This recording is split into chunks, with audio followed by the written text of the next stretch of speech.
And welcome back to this expanded live edition of State of the Union. I'm Jake Tapper. Quote, "Together we shall win." That is the message from Israeli Prime Minister Benjamin Netanyahu in his very first public comments hours after Iran aimed hundreds of missiles and drones at Israel in an unprecedented attack. Joining us now to discuss, Democratic Senator John Fetterman from the great Commonwealth of Pennsylvania.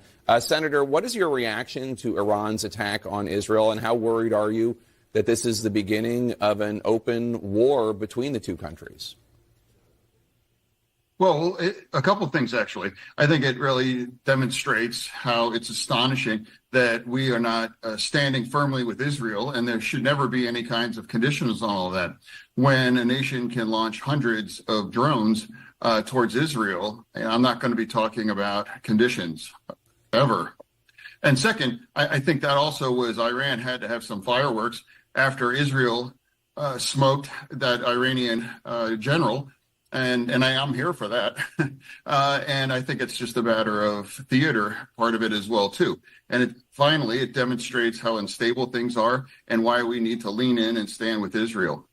How do you think Israel should respond? Should Israel strike within Iranian territory, or are you concerned that that might only escalate matters further?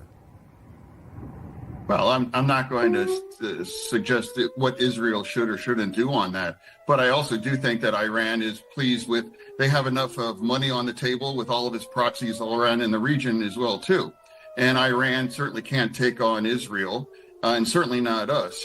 So I think they would just like to keep things as they go. And then after they made a point back, I think they could go pretty quiet and go back to just using their proxies.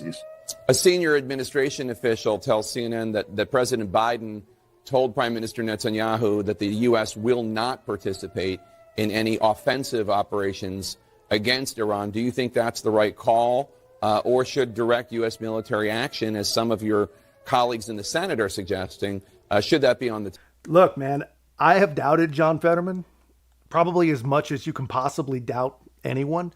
You know, the hoodie thing and the chasing a black guy with a shotgun thing, and of course his medical problems, his stroke. But the dude knows this situation. He's got an opinion that is all his own. He's not in lockstep with whatever party professionals tell these people to say and think. And I happen to agree with him. And really, you know, I try to make sense of it all. I try to make some meaning out of it. I'm not sure exactly how to explain it, but I think it's noteworthy that the most reasonable sounding Democrat in our entire government is the guy whose brain is literally healing itself from a stroke. I mean, that's amazing stuff, but that's just my take, guys. Let me know your thoughts in the comments, and please share this video. Everyone needs to see these psychos cheering the enemy, and I'll see you guys in the next one.